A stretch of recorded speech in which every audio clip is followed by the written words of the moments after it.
juga menopang daun, itu namanya apa? Daun. Dan ini kalau yang warna merah ini? Buah. Dan ini? Dan ini? Dan ini? Tujuh. Iya, itu semua ya. Nah, ini mau menunjukkan gambar yang sudah ada penjelasan dari sejak itu. Lihat ini, apa nggak? Nah, di sini ada bunga.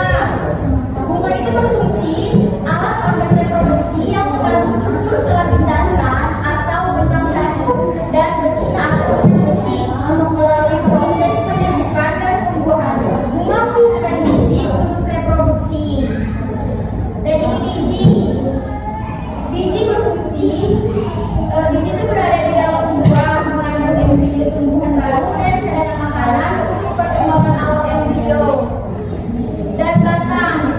Batang itu menyokong daun, bunga, dan buah agar mendapatkan cahaya matahari, mengatur air dan mineral dari akar ke daun serta hasil fotosintesis dari daun ke seluruh bagian tumbuhan. Dan akar. Akar itu menyerap air dan mineral dari tanah yang digunakan untuk berbagai proses metabolisme tumbuhan. Pada beberapa tumbuhan, akar juga sebagai tempat penyimpanan cadangan makanan.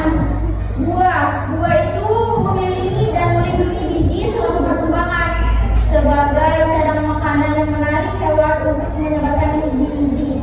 Kalau daun itu tempat respirasi dan berlakunya fotosintesis. Proses di mana tumbuhan mengumpulkan cahaya matahari menjadi dipilih apa fotosintesis. Dan apa fotosintesis? Fotosintesis adalah proses alami tanaman membuat makanan dari sinar matahari, air, dan udara. Dengan cara ini tanaman bisa tumbuh besar dan sehat.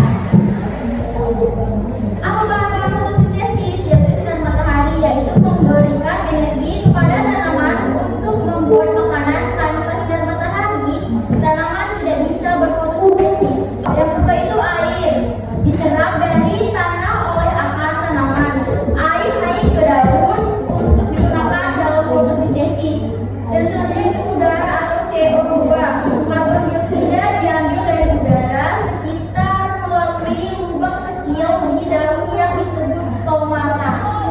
Ini kakak mau lihat bagaimana fotosintesis itu bekerja. Cintaku juga cinta.